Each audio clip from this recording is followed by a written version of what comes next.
জানিয়ে দেব এখনকার বাছাই করা খবর। প্রথমেই হেডলাইন। সল্টলেকের রাস্তায় গর্তে কই মাছ ছেড়ে বিজেপির বিক্ষোভ, স্মার্ট সিটি নিয়ে কটাক্ষ। অভিজিৎ সরকারের খুনের মামলায় চার্জশিটে নাম আগেই জামিন চেয়ে হাইকোর্টে তৃণমূল নেতারা। বৃষ্টি হলেও জল দাঁড়াচ্ছে না, অতিবৃষ্টিতেও দ্রুত সরছে। পাতিপুকুরের উদাহরণ টানলেন ফিরহাদ। বাক স্বাধীনতা সীমাহীন নয়, কলকাতা পুলিশের বিরুদ্ধে মামলায় কেন বলল সুপ্রিম কোর্ট। সোশ্যাল মিডিয়া জুড়ে তন্ময়ের আপত্তিকর ছবি, বরানগর থানায় অভিযোগ দায়ের সিপিএম নেতার। রাস্তা নয় যেন মারণ ফাঁদ, সামান্য বৃষ্টিতেই বিধাননগরের রাস্তায় তৈরি হয়েছে ভয়াবহ গর্ত, আর সেই গর্তে জমেছে জল। অভিযোগ, বহুবার পৌর প্রশাসনকে জানানো সত্ত্বেও মেলেনি কোনো সুরাহা। প্রতিবাদে অভিনব পথ বেছে নিলেন বিজেপির কর্মীরা। মঙ্গলবার ডিজে ব্লকের রাস্তায় জমে থাকা জলে কেজি প্রতি 800 টাকা দামের জ্যান্ত কই মাছ ছেড়ে বিক্ষোভ দেখালেন তারা। ঘটনাস্থল রাজ্যের প্রশাসনিক দফতর ও পুলিশের নিয়োগ ভবনের একেবারেই পাশে। অভিযোগ, প্রতিদিন এই রাস্তা দিয়ে যাতায়াত করেন প্রশাসনের উচ্চপদস্থ কর্মকর্তারা, তবুও নজর পড়েনি সমস্যার দিকে। বিক্ষোভকারীদের কটাক্ষ, এর নাম নাকি স্মার্ট সিটি। বিক্ষোভের জেরে তীব্র যানজট তৈরি হয় এলাকায়। কৌতূহলী মানুষের ভিড়ে কার্যত অবরুদ্ধ হয়ে পড়ে সল্টলেকের গুরুত্বপূর্ণ রাস্তাটি। পরে পুলিশ এসে বিক্ষোভকারীদের সরিয়ে পরিস্থিতি নিয়ন্ত্রণে আনেন। বিজেপি নেতা সঞ্জয় প্যারাস্লেশের সুরে বলেন, বর্ষার আগেই পৌরসভা রাস্তা সারিয়েছে, এত উন্নত মানের কাজ হয়েছে যে সামান্য বৃষ্টিতেই উঠে গেছে রাস্তার আস্তরণ। এসব শুধুই দুর্নীতির ফল। ঘটনাস্থল পরে রাজ্যের মন্ত্রী সুজিত বসুর নির্বাচনী কেন্দ্রের মধ্যে তার এবং বিধাননগর পুর নিগমের ভূমিকা নিয়েছে এই রিটেক। তার এবং বিধাননগরের পুর নিগমের ভূমিকা নিয়েই প্রশ্ন উঠেছে। তবে এই ঘটনায় এখনো পর্যন্ত পৌরসভা বা মন্ত্রীর পক্ষ থেকে কোনো প্রতিক্রিয়া মেলেনি। প্রতিক্রিয়া এলে প্রতিবেদনে আপডেট করা হবে। ভোট পরবর্তী হিংসা মামলায় বেলেঘাটের বিজেপি কর্মী অভিজিৎ সরকারের খুনের ঘটনায় সিবিআই চার্জশিটে তৃণমূল বিধায়ক পরেশ পাল, কাউন্সিলর স্বপন সমাদ্দার এবং পাপিয়া ঘোষের নাম রয়েছে। এবার তারা কলকাতা হাইকোর্টে আগাম জামিনের আবেদন করলেন। বিচারপতি জয় সেনগুপ্তের এজলাসে মামলার শুনানি হওয়ার সম্ভাবনা। 2021 সালের বিধানসভা নির্বাচনের ফলাফল ঘোষণার পরই রাজ্য জুড়ে ছড়িয়ে পড়ে রাজনৈতিক হিংসা। সেই সময় বেলেঘাটায় খুন হন বিজেপি কর্মী অভিজিৎ সরকার। ওই ঘটনার তদন্ত সিবিআইয়ের হাতে দেয় কলকাতা হাইকোর্ট। সিবিআই প্রথমে একটি চার্জশিট জমা দিলেও তদন্তে উঠে আসে আরও কিছু তথ্য। তার ভিত্তিতে অতিরিক্ত চার্জশিট জমা পড়ে আদালতে।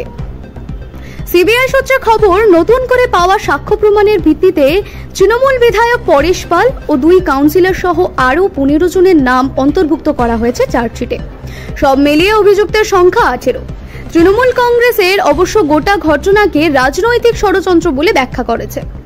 এদিকে যাদের নাম চার্জশিটে রয়েছে সেই বিধায়ক পরেশ পাল, কলকাতা পৌরসভার মেয়র পারিষদ স্বপন সমাদ্দার এবং 30 নম্বর ওয়ার্ডের কাউন্সিলর পাপিয়া ঘোষের আইনজীবীর দাবি, রাজনৈতিক প্রতিহিংসা চরিতার্থ করতেই তাদের নাম জড়ানো হয়েছে। তদন্তে সহযোগিতা করার ইচ্ছে থাকলেও সিবিআই তাদের বিরুদ্ধে চার্জশিট দাখিল করেছে। 16 তারিখ এই মামলা শুনানি হওয়ার কথা কলকাতা হাইকোর্টে। সিবিআই ইতিমধ্যে ওই 3 তৃণমূল নেত্রীকে 18 জুলাইয়ের মধ্যে হাজিরা দেওয়ার জন্য নোটিশ পাঠিয়েছে। বিজেপি অভিযোগ, দীর্ঘদিন ধরে এই খুনের ঘটনায় জড়িত শাসক দলের একাধিক নেতাকে বাঁচানোর চেষ্টা করা হচ্ছে এবং এখনো তা বহাল। কিন্তু অবশেষে সত্যি সামনে আসছে।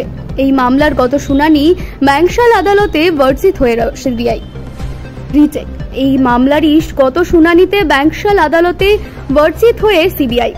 খুনের ঘটনায় 4 বছর পর সাপ্লিমেন্টারি চার্জশিট জমা দিয়েছে সিবিআই। এই প্রসঙ্গে আদালত প্রশ্ন ছিল, 4 বছরে কাউকে গ্রেফতার আদালতে প্রশ্ন ছিল 4 বছরে কাউকে গ্রেফতারের চেষ্টা করেছেন? কাউকে গ্রেফতার করতে হবে প্রয়োজন মনে করেছিলেন? জবাবে সিবিআইয়ের তরফে জানানো হয়, আগে যে অফিসার তদন্ত করছিলেন তিনি মনে করেননি কাউকে গ্রেফতার করতে হবে, কারণ তারা সহযোগিতা করছিলেন। এই বক্তব্য শুনে বিচারক ক্ষোভের সুরে বললেন, এটা কি মজা হচ্ছে? 4 বছর পরে চার্জশিট দিয়েছেন, তার মানে এখনো ওয়ারেন্ট জারির প্রয়োজন নেই বলে মনে করছেন? রিটেক, তার মানে এখনো ওয়ারেন্ট জারির প্রয়োজন নেই বলে মনে করছেন? এরপরই সিবিআইকে চার্জশিটের কপির সঙ্গে সমন জারির নির্দেশ দিয়েছিল আদালত। সংবিধানে নাগরিকের বাক স্বাধীনতার কথা বলা আছে, তবে তা সীমাহীন নয়। সংবিধানের 19 অনুচ্ছেদে যুক্তিসঙ্গত সীমাবদ্ধতার কথাও বলা আছে। যার যা খুশি বলা বাক স্বাধীনতা নয়। সুপ্রিম কোর্টের বিচারপতি বিভি নাগরত্না এবং বিচারপতি কেভি বিশ্বনাথের বেঞ্চ এই কথাই বলেছে। বেঞ্চের বক্তব্য, নাগরিক অধিকারের নামে যে কেউ সমাজ মাধ্যমে যা কিছু পোস্ট করতে পারেন না। সরকার এবং পুলিশের কর্তব্য হলো সমাজে বিভাজন সৃষ্টিকারী পোস্ট মুছে দেওয়া। দুই বিচারপতির বেঞ্চ আরও বলেছে, এই ব্যাপারে প্রশাসনিক পদক্ষেপকে মোটেই সেন্সরশিপ বলা যায় না। সরকারের কাজ হলো দেশে শান্তি সম্প্রীতি বজায় রাখা। যারা সমাজ মাধ্যমকে ব্যবহার করে সম্প্রীতি বিনষ্ট করছেন তাদের বিরুদ্ধে ব্যবস্থা নেওয়া প্রশাসনের কাজ। শীর্ষ আদালত এই মন্তব্য করেছে কলকাতা সহ বেশ কয়েকটি রাজ্যের পুলিশের বিরুদ্ধে দায়ের হওয়া মামলায়। মামলাকারী ওয়াজিদ খানকে গত 9 জুন কলকাতার গল্ফ গ্রিন থানার পুলিশ গ্রেফতার করে। দেশের অন্যান্য শহরেও একই অপরাধে মামলা দায়ের হয়েছে। তিনি শীর্ষ আদালতে পুলিশের বিরুদ্ধে মামলা দায়ের করে বলেন তার প্রতি অবিচার করা হচ্ছে। ওই ব্যক্তির বিরুদ্ধে অভিযোগ, তিনি হিন্দু দেবদেবীর বিরুদ্ধে অবমাননাকর মন্তব্য করেছেন। তিনি শর্মিষ্ঠা পানুলি নামে অপর একজন সোশ্যাল মিডিয়া ইনফ্লুয়েন্সারের বিরুদ্ধে ধর্মীয় উস্কানিমূলক কথা প্রচার করার অভিযোগ করে মামলা দায়ের করেছেন। শীর্ষ আদালতের নির্দেশে খান আপাতত জামিনে মুক্ত। তার দায়ের করা মামলাতেই শীর্ষ আদালত সংবিধানে মত প্রকাশের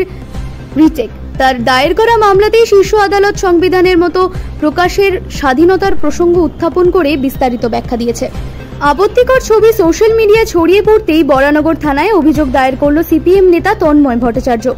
বাম নেতার অভিযোগ, অনিন্দ চৌধুরী নামে নিমতার এক ব্যক্তি তার কিছু আপত্তিকর ছবি সোশ্যাল মিডিয়ায় পোস্ট করেছেন। তার দাবি, এই ঘটনার ফলে তার সামাজিক মর্যাদা এবং ব্যক্তিগত ভাবমূর্তি ক্ষুণ্ণ হয়েছে। অভিযোগপত্রে তিনি একটি ইউটিউব চ্যানেলের নামও উল্লেখ করেছেন, যেখানে এই বিষয়টি নিয়ে একটি ভিডিও প্রতিবেদন প্রকাশ করা হয়েছে বলে জানিয়েছে। উল্লেখ্য, এর আগে এক মহিলা সাংবাদিককে শ্লীলতাহানির অভিযোগ উঠেছিল তার বিরুদ্ধে।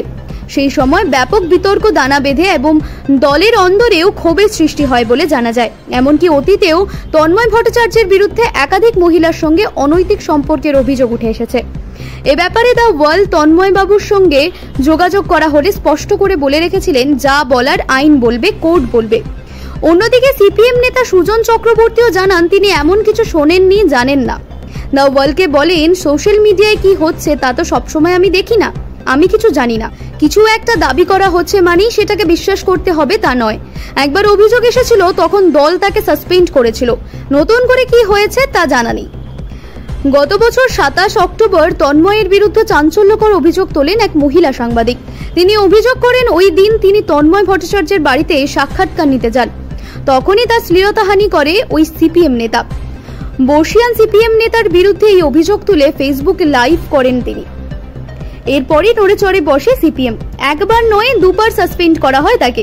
এই অভিযোগ ওঠার পর প্রেস বিবৃতি দিয়ে সিপিএম জানায়, তন্ময় ভট্টাচার্য সম্পর্কে মহিলা সাংবাদিকের অভিযোগ, জনমানসে পার্টির ভাবমূর্তি ক্ষুণ্ণ হয়েছে। অভিযোগের গুরুত্বে বিচার করে তন্ময় ভট্টাচার্যকে সাসপেন্ড করা হয়। পরে সিপিএম নেতাকে ডেকে একাধিকবার জিজ্ঞাসা করে বরানগর থানাও। ঘটনার প্রায় 1.5 মাস পর গত বছর ডিসেম্বর মাসে সাসপেনশন তুলে নেয় আলিমুদ্দিন, কিন্তু শেষ রক্ষা হয়নি, শাস্তির মুখে পড়তেই হয়। ডিসেম্বর মাসে ফের তাকে সাসপেন্ড করে দল।